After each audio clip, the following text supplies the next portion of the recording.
Hello. We hope you're enjoying your stay at Toshi's place. To help you make the most of your time in Kamakura, we've prepared the sightseeing guide. Today, we'll introduce you to Kakuon-ji Temple. Welcome, fellow explorers. So today we're embarking on a truly special journey right here in Kamakura. Oh. We're diving deep into the serene beauty and profound history of Kakuon-ji Temple. People often whisper about it, calling it a sacred valley of history and faith. And honestly, once you've experienced it, you'll totally understand why. Yeah, it really lives up to that. It's nestled quietly in the tranquil Nikaido Valley, and it's just this place where every rustle of leaves, every ancient stone seems to tell a story. You've got history, devotion, breathtaking natural beauty. They don't just coexist here. No, they really intertwine. Exactly, they intertwine, creating this atmosphere you just won't find anywhere else. So our mission today is basically to peel back the layers of Kakuon-ji, from its almost mythical origins to the unique spiritual experiences it offers. Right. So that your visit isn't just a walk through a temple, but a genuine connection with, like, centuries of Japanese spirit. And what's truly remarkable about Kakuon-ji, I think, and what sets it apart, even in a city as packed with history as Kamakura, is that unique spiritual ambiance. It's not simply a collection of, old buildings. It's a living testament to a really profound historical moment in this enduring faith. When you step onto its grounds, you don't just observe history. You feel it. You really feel it, yeah. It has this incredible duality feeling, both deeply ancient, steeped in the past, yet somehow vibrantly alive, almost breathing with the stories it holds. That's a great way to put it. It's a profound case study, actually, in how a single prophetic dream could catalyze the creation of a national spiritual stronghold. So we're going to be your guides, leading you through its most intriguing narratives and revealing its hidden gems. Helping you connect the dots. Exactly. Connecting the dots between that distant past and the present moment you'll experience there. Okay, so let's begin at the very beginning, right? With an origin story that sounds like it's pulled straight from, a classic legend. It really does. The roots of Kakuon-ji trace all the way back to the early 13th century. And it was founded on an extraordinary dream experienced by none other than Hojo Yoshitoki. He was the second regent of the Kamakura shogunate. I mean, can you imagine a temple of such national importance literally being born from a dream? It sets such a fascinating, almost mystical tone for everything that follows, doesn't it? It absolutely does. And this dream, well, it's legendary. It's captivated historians for centuries. Yeah. Just picture this. Yoshitoki, a really powerful figure, was warned in his dream by a deity named Inu Shinsho. Inu Shinsho. Yeah, he's one of the 12 heavenly general, these powerful protectors of Yakushi Nyorai, the medicine Buddha. And the warning was incredibly specific. Oh. Yoshitoki was told to absolutely avoid a significant ceremony scheduled for the following year at the Surugoka Hachimangu Shrine, and, well, as fate would have it, he fell ill. He missed the event. And what happened next is just a pivotal moment in Kamakura history. During that very ceremony, Minamoto no Senatomo, the shogun at the time, was tragically assassinated by his nephew, Kugyo. Incredible timing. Right. And the legend, which really adds to the temple's mystique, says that Inu Shinsho appeared not as a general, but as a humble white dog to deliver this crucial, life-saving warning to Yoshitoki. A white dog. That's amazing. It is. Now, it's worth noting, of course, that history, like all good stories, often has multiple perspectives. Other historical records, like the Gukansho, offer alternative theories for Yoshitoki's absence. Some even hint at a Hojo conspiracy. Well, okay. Intrigue. A bit of intrigue, yeah. But regardless of the exact historical truth, that dream story is what deeply ties Kakuon-ji to this monumental event and adds just layers of fascination to its foundation. So this incredible, almost supernatural experience really set something profound in motion then. Yoshitoki's original hall, built right after that fateful dream as like an act of gratitude and devotion, became the very cornerstone, the starting point for what would grow into a full-fledged temple complex. Yeah. And it wasn't long before his vision was expanded upon. In the late 13th century, Hojo Sadatoki, the ninth regent, transformed that initial structure into a truly grand center. Right. And his purpose was even bigger, to pray for national peace and protection from calamities, basically enshrining Kakuon-ji as a spiritual guardian of the nation. Imagine the hopes poured into its very stones. And that's exactly what happened. If you connect this to the broader historical landscape, Kakuon-ji just quickly blossomed into an intellectual and spiritual powerhouse. It became a hub for multi-sectarian learning, which was, quite progressive for its time. Right. Yeah, it embraced teachings from a wide array of Buddhist schools, the esoteric rituals of Shingon, the strict discipline of Ritsu, the meditation focus of Zen, and the salvationist faith of Pure Land Buddhism. Wow, all of them. All of them. This breadth made it a truly unique intellectual melting pot for that era, fostering this rich environment for scholars and practitioners. Its importance was then further solidified when it welcomed its very first abbot, the esteemed monk Chikai Shina, Okay. a figure who brought immense spiritual gravitas. And what's even more remarkable is its resilience. Even after the Kamakura shogunate fell in 1333, Kakuon-ji continued to receive significant support. It survived the change. It did. It became a revered place of imperial prayer under Emperor Go-Daigo, and later, during the Muromachi period, it was patronized by Ashikaga Takauji, the founder of the Ashikaga shogunate. Ah, Takauji himself. Yes. And here's a truly incredible fun fact for you. The present Yakushi Hall, which Takauji rebuilt in the mid-14th century, it still bears a ridge tag inscribed with his own hand. No way. His actual handwriting. His actual handwriting. Now, the temple, which was originally this truly grand, multi-storied complex, it was simplified over the centuries due to various circumstances. But it still retains this incredibly personal touch from such a significant historical figure. It feels like you can almost touch the past. Okay, so now that we've delved into its extraordinary past, let's talk about what truly captivates the eye and the spirit when you visit today, right? Yeah, what you'll see. Kakuon-ji is, quite literally, a feast for the senses and the soul, especially when it comes to its incredible Buddhist statuary. As you step into the main hall, you'll be absolutely mesmerized by the central image, the Yakushi Nyorai. Medicine Buddha. Medicine Buddha, yeah. This magnificent figure is flanked by the graceful Nikobosatsu and Gakobosatsu, representing the sun and moon bodhisattvas. And surrounding them, standing like these formidable guardians, are the imposing 12 heavenly generals. Powerful figures. Very powerful. And what's truly special is that all of these figures are nationally designated important cultural properties. So you're looking at masterpieces that have shaped Japanese art and faith for centuries. Indeed. And diving into the details of these artistic treasures reveals even more. The main Yakushi Nyorai statue itself, it has a fascinating kind of layered history. How so? Well, its head actually dates back to the Kamakura period, preserving the artistry of the temple's early days, while the body was sculpted later, probably between the Nambokucho and Muromachi periods. So it's a combination. It's a combination, exactly. This blend of eras within a single sculpture really highlights its long, evolving journey through time. And those powerful 12 heavenly generals, most of them were carved by the renowned Buddhist sculptor Hokkyo Choyu during the Muromachi era. Amazing craftsmanship. Just imagine the sheer craftsmanship, the meticulous detail, and the immense devotion that went into creating each one of those expressions of divine power and compassion. Each statue seems to hold its own presence, a silent witness to history. And beyond the magnificent halls and their sacred inhabitants, the temple grounds themselves are just an absolute wonder. They blend so seamlessly with the natural landscape. They really do. The paths gently ascend, stretching up to a serene ridge about 150 meters above sea level. Whoa. It's not just a flat temple complex. It naturally integrates with the hills and the valley. It creates this overwhelming sense of peace and seclusion.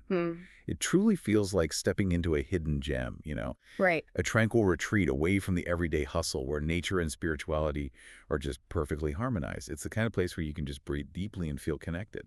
And this raises an important question. What's the very best time for you to experience this natural splendor? Because Kakuon-ji offers incredible seasonal beauty. Oh, right. A different face for every time of year. Just imagine the vibrant autumn foliage, a riot of fiery reds, oranges, golden yellows, especially during that special light-up viewing period from late November to mid-December. Your light-ups. They do. The maples and ginkgos transform the valley into what people often call a dreamlike atmosphere.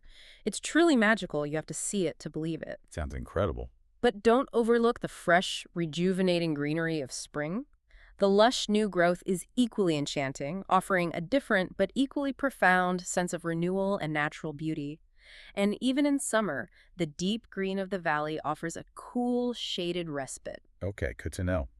And for a truly unique historical feature, something that gives you a glimpse into ancient Kamakura, you absolutely have to see the 108 Yagura. Ah, yes, the Yagura. This isn't just one or two, it's a cluster, almost a labyrinth, of these horizontal cave tombs carved right into the cliffs.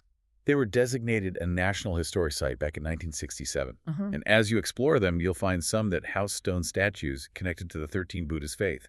It offers this amazing peek into centuries of devotion and how people express their beliefs, their hopes, their mourning long, long ago. It's like stepping into a silent ancient cemetery, just rich with stories. And speaking of fascinating historical and spiritual elements, there's the incredible, almost mythical mystique of the Kuro-jizo. The Black Jesus. The Black Jizo, Yeah. yes. Legend tells us this incredibly compassionate figure, a manifestation of Jizo Bosatsu, turned black by bravely lighting fires in the depths of hell. Wow. But not for punishment. The fires were lit to save tormented souls, to illuminate their path to salvation. It embodies this act of radical self-sacrifice. That's powerful. It is. And the most astonishing part of this legend, what continues to mystify visitors, is the belief that no matter how many times the statue is lovingly repainted, it always, always miraculously returns to its profound dark hue. That's fascinating. Yeah. That's the legend. It's a tangible, recurring symbol of enduring compassion and self-sacrifice that continues to resonate deeply with worshipers, a true testament to the power of unwavering faith. Okay, so after soaking in all that amazing history, profound beauty, captivating legend, what can you actually do at Kakuon-ji to truly immerse yourself in Kamakura's unique spirit? Right, the experiences. Beyond just admiring the sights, there are truly unique experiences waiting for you that'll make your visit unforgettable. Okay, this is a must-mention for anyone seeking a truly special, maybe even once-in-a-lifetime experience. Yeah. The Kuro-jizo Festival. It's also known as the Sagaki ceremony, held annually on August 10th. August 10th, okay. This is no ordinary temple visit. This festival allows worshipers to participate in what's known as the Darkness Pilgrimage. Darkness Pilgrimage. Yeah, imagine this. You can visit the temple overnight from midnight all the way through to noon the next day. Overnight. Really? Really? It's truly one of Kamakura's most mystical and ethereal summer events. It offers an incredibly rare and profound chance to experience the temple's nighttime atmosphere, quiet, almost otherworldly. Wow. And here's a little local tip for you, especially valuable if you're staying at Toshi's place. Oh, yeah. An unmanned hotel with a kitchen like Toshi's place, it allows for really unhurried participation in this unique ritual. You have the flexibility to experience that midnight quietude without worrying about strict checkout times or anything. That's actually a great point. Yeah. And there are also incredibly touching customs associated with this particular jizo. One tradition involves borrowing a small jizo statue from the temple if you have a wish. If your wish is granted, you return it with an additional new figure. And over time, this process has literally filled the hall with 1,000 jizo statues. 1,000. Wow. Each one a testament to answered prayers. And another moving custom is for families observing their first Obon festival after a loss. It's customary to visit Kakuon-ji for 3 consecutive years to aid the soul of the deceased, linking the living and the departed in this powerful spiritual journey. That's very meaningful. Okay, so when you're planning your visit, remember that general admission to Kakuon-ji is available from 10:00 a.m. to 3:00 p.m. Right, those are the standard hours. You'll pay a small admission fee at the reception area, and from there you'll follow a designated path. It's designed to guide you through the grounds for quiet contemplation and appreciation. And here's a crucial reminder, one that really enhances the spiritual atmosphere. This is important. It's very important. Photography, videography, sketching, and eating are all prohibited in the main sacred areas. Yeah. This isn't just about rules. It's really an invitation to honor the sanctity of the space, to be truly present in the moment and show respect for centuries of devotion. It lets you fully absorb the tranquility without distraction. Exactly. And that leads us to an important question about how much of the grounds you can explore freely.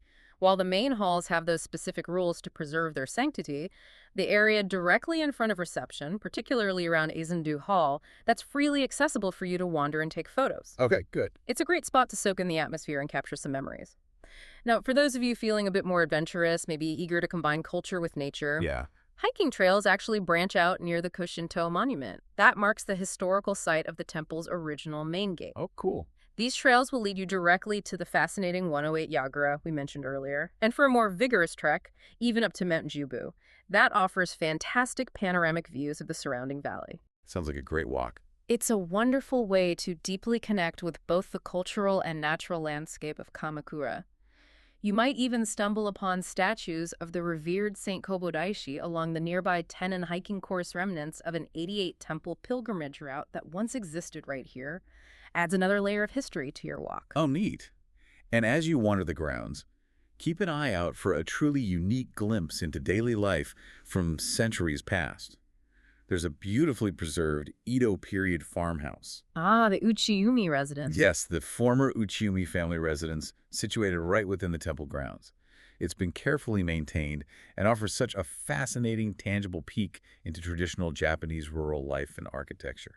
You really imagine how people lived and worked right alongside the Grand Temple. Yeah, it adds a nice contrast. And for those who want to really dig deeper, unlock even more of Kakuon-ji's secrets, there are additional opportunities. Like what? Well, while regular guided tours by the resident monks are currently suspended, they can sometimes be arranged for groups or special requests with prior consultation, usually for an additional fee. Ah, okay. This offers a truly personalized and insightful experience, letting you ask questions directly and gain unique perspectives. Also, keep a watchful eye out for special reservation-only viewing days. Oh, interesting. These rare opportunities often grant access to areas or artifacts not typically seen by the general public. It's an even deeper dive into the temple's rich history and intricate artistic treasures, a chance to see Kakuon-ji through the eyes of its long past. Okay, are you ready to visit and experience all this for yourself? Yeah. Getting to Kakuon-ji is actually quite straightforward. Surprisingly easy. Yeah, allowing you to easily step into this incredibly serene and historic world. It's surprisingly accessible, given how secluded it feels. So here are your clear, simple directions. From JR Kamakura Station, your journey begins with just a brief bus ride.